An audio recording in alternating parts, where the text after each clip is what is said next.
आयशा, मुझे लगता है कि हमने बहुत गलत फैसला लिया है, क्योंकि हमें इतना बड़ा फैसला अचानक नहीं लेना चाहिए। देखो करीम, ये कोई तरीका नहीं है। कैसा तरीका? तो सही तरीका क्या है?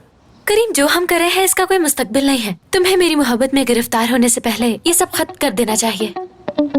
किसको मोहब्बत हुई है वैसे? मुझसे और किससे होगी, मान लो इस बात को अब। मगर करीम, तुम्हारी मोहब्बत एक तरफा है डार्लिंग, और मैं बिल्कुल नहीं चाहती कि तुम्हारा दिल टूटे।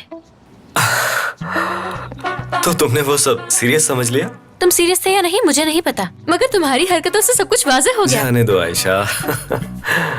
ये सब तो मोहल्ले वालों के सामने हीरो बनने के लिए। खैर, क्या वाकई तुम्हें ऐसा लगता है कि मैं तुमसे प्यार कर सकता हूँ? मैंने जो महसूस किया तुम्हें बता दिया। अब तुम भी इस बात का इकरार कर लो कि तुम्हें मुझसे मोहब्बत है। देखो, मुझे मोहब्बत कुछ नहीं है। हमें बस अपना वो खेल जारी रखना होगा। ऐसा क्या हो गया इन 2 घंटों में कि हमें ये खेल जारी रखना होगा, जो तुम ये गुब्बारे, फूल और पोस्टर उठाकर मेरे घर चले आए, जिन पर वाज़ेह लिखा हुआ है कि आयशा लव यू। एक्चुअली मुझे लगा कि हमने फैसला गलत वक्त पे लिया, क्योंकि इस फैसले में हम दोनों का ही बहुत नुकसान है। और वैसे भी मैंने बाबा को अभी तक ये बात नहीं बताई ना। थोड़ा वक्त चाहिए मुझे। वैसे तुमने बाबा से बात क्यों नहीं की? कहीं उन्होंने तुम्हें ऑफर तो नहीं दे दी कि तुम इस कंपनी के हेड बना दिए जाओगे? इस सब का क्या ताल्लुक है? जो जहन में आता कह देती हो। ऐसी कोई बात नहीं है। तो क्या फिर सचमुच मुझसे मोहब्बत हो गई है? नहीं है मोहब्बत मुझे। यूं चिल्ला क्यों रहे हो यार? मुझे समझ आ गया कि मोहसिन अंकल गुस्से में आ गए होंगे, और उन्हें गुस्से में देख के तुम्हारी उनसे बात करने की हिम्मत नहीं हुई होगी। ऐसा कुछ भी नहीं, कुछ भी नहीं ऐसा। ठीक है, इससे पहले कि तुम उल्टी सीधी बात सोचो, मैं सीधी बात बताता हूँ तुम्हें हमेशा की तरह। वो ये है, मैं बाबा को बता ही नहीं सका कि हम अलग हो रहे हैं। और उन्हें क्यों नहीं बताया? उन्हें जब पता चलता है कि हमें झगड़ा हुआ है तो उनका चेहरा बिल्कुल मुरझा सा जाता है। और यहाँ बैठो, बताता हूँ। देखो, मैं दुनिया में सबसे ज्यादा मोहब्बत उन्हीं से करता हूँ, और जितना प्यार वो तुमसे करते हैं तुम भी ऐसा नहीं चाहोगे। मैंने बाबा को कभी अपसेट करने के बारे में सोचा भी नहीं। हाँ, तो अब तुम हम दोनों के बारे में सोचो। देखो, हमने मिलकर ये खेल शुरू किया।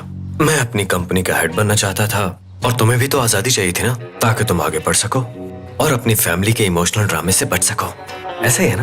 अब देखो ना, तुम वहाँ पे काम करती हो और खुश भी हो। ऐसे ही है ना? हाँ बिल्कुल, मैं खुश तो हूँ, वहाँ काम करना अच्छा लगता है मुझे। हाँ, अब देखो ना, तुम अपनी डिग्री कंप्लीट करके इससे भी बेहतर पोजीशन पे जा सकती हो। लेकिन आज तुम्हारी अम्मी की बातें सुनकर मेरा दिल बहुत बुरा हुआ है करीम। तुम्हारा भाई अरहम भी तो फजूल हरकतें करता है, मैं बर्दाश्त नहीं करता क्या? वो तो वैसे ही पागल है यार। अच्छा ठीक है, मैं कुछ करूंगा। मैं तुम्हें अम्मी से दूर रखने की कोशिश करूंगा। क्या अभी ये कहोगे कि मुझसे प्यार नहीं करते? अरे मैंने कहा ना, ऐसी कोई बात नहीं। बार बार ऐसा क्यों कह रही हो? ऐसा नहीं है। देखो, कहीं ऐसा तो नहीं कि तुम ऐसा चाहती हो। इतना भड़क क्यों रहे हो? मैंने जो महसूस किया है वही कहा है तुमसे। और तुम तो वैसे भी करीम ये तो हो ठंडे दिमाग वाले तहम्मुल मिजाज शख्स। पर तुम मुझे तंग क्यों करती हो? मुझे ऐसा लगता है कि मुझे मजबूर करना चाहती हो तुम कि मैं तुम्हें चाहूं। ठीक है मिस्टर करीम, मैं भी तुमसे सच उगलवा के ही रहूंगी। बहुत जल्दी तुम मेरी मोहब्बत का इकरार करोगे।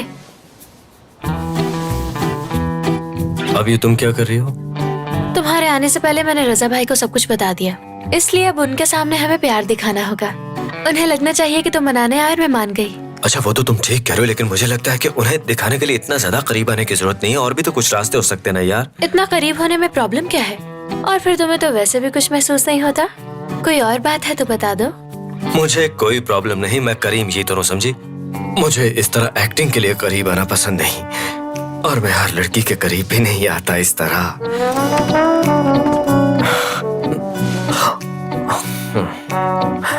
अगर कोई परेशानी नहीं तो जिस्म कब कपा क्यों रहा है तुम्हारा? हाँ, तुम दूर ही रहो।